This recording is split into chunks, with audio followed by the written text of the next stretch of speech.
lights, Donna, the matches, and they solemnly watched the bunny burn. Mm-hmm. And this was not the first time a bunny terrorized Minnesota. We're talking about some lore. Woohoo!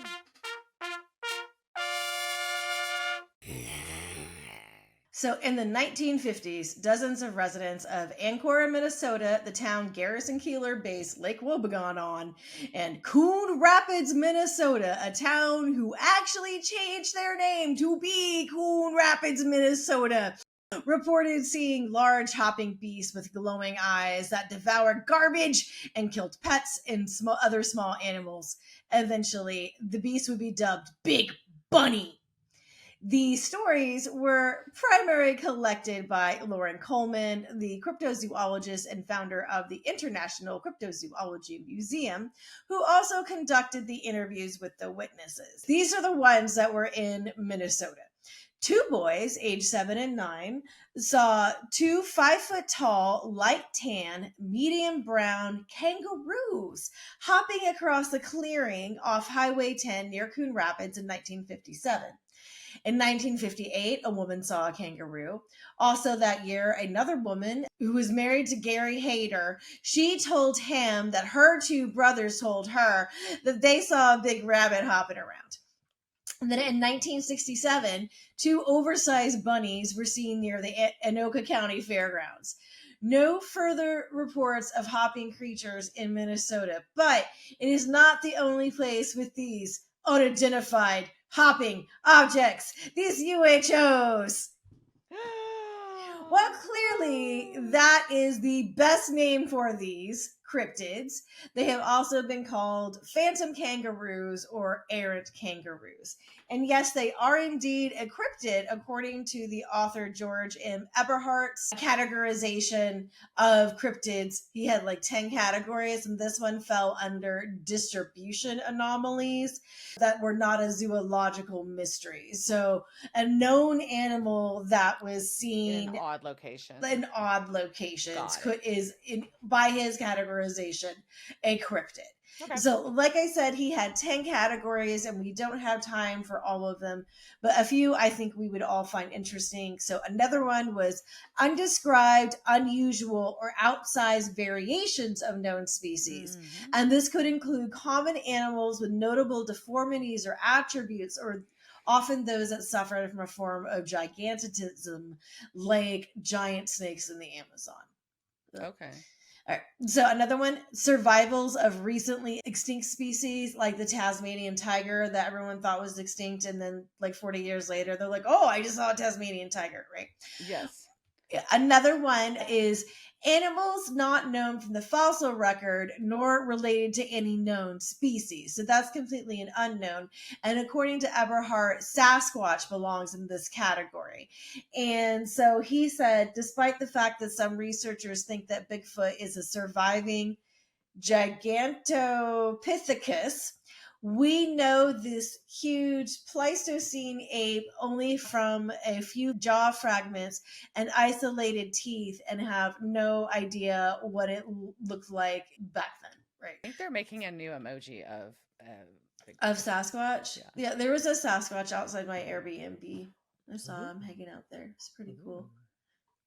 So other categories: mythical animals with a zoological basis. So that would be something like a mermaid. Okay. Another one, seemingly paranormal or supernatural entities with some animal-like characteristics. So that would be like Mothman, Jersey Devil, or phantom dogs. And so I would argue that you could put phantom kangaroos here too, but other one would be like known hoaxes or probable misidentifications. Okay. So where else are these phantom kangaroos? You could argue that they're here in my town, because Bernie does have kangaroos that have hopped through here a number of times, because we have rich people who adopt animals they probably shouldn't have, and they've gotten loose. Going further in time, though, 1899 in New Richmond, Wisconsin, a woman saw a roo run through her neighbor's yard, and there was a circus in town, but that circus had no kangaroo, which I think is a suspicious thing to say. I could just say, what? The circus had no kangaroo. No, I don't have a kangaroo. I don't know what you're talking about. What? You escaped? What did it do? Bye. And then That's In, hilarious.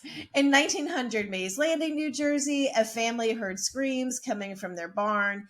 This thing that looked like a kangaroo, it wasn't such a great big animal. It was about the size of a small calf and weighed about 150 pounds.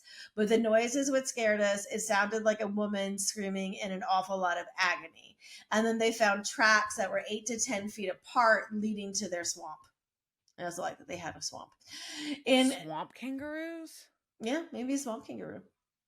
In 1934, rural Tennessee, several witnesses claimed dogs, geese, and ducks were attacked by a kangaroo-like beast that ran as fast as lightning.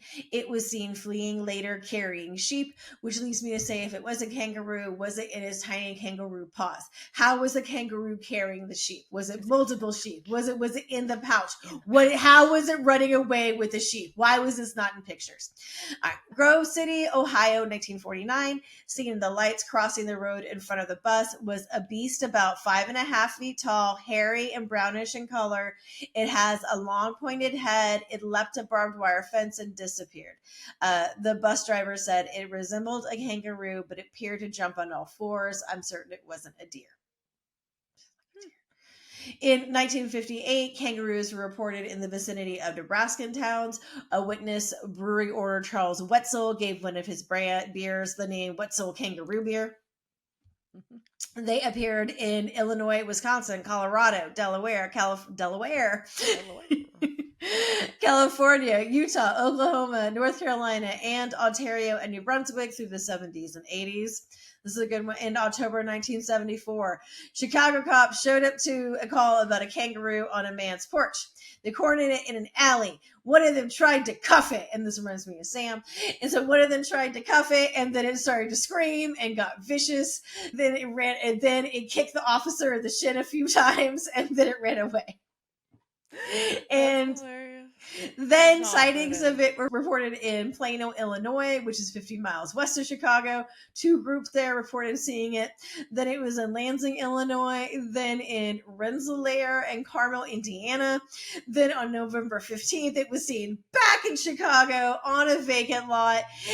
Then it was seen in Sheridan, Indiana on November 25th when a farmer, Don Johnson, saw a kangaroo running at all 4 feet. It hopped a barbed wire fence, and then it was never to be seen again.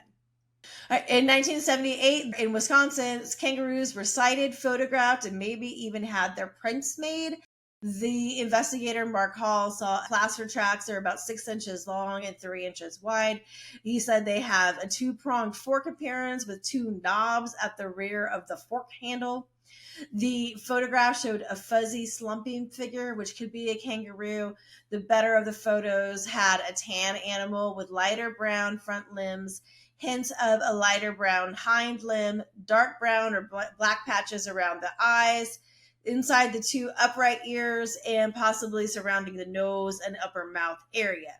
The animal compares favorably with Bennett's wallaby or the brush kangaroo, a native of Tasmania. In 1980, reports came in that kangaroos were haunting Golden Gate Park. I think that was probably acid. In 1981, a kangaroo was said to be hit and killed, but neither the kangaroo nor the driver could be found to be investigated, which to me sounds like nobody hit a kangaroo. Between 2002 and 2010, dozens of people in Japan reported them near a mountain. And then this one's kangaroo-ish. In the UK, wallabies escaped from a private zoo in Staffordshire in the 1930s and established colonies throughout the UK, peaking in the 1970s with numbers in the 60s and the 70s. While they are thought to have died out, numerous sightings have occurred even through the 2020s, inspiring such headlines as, "Would Rue believe it? Wallaby spotted in Wales." So that is the tale of I will say the UHOs. I think UHOs. UHOs. I love it. UHOs. So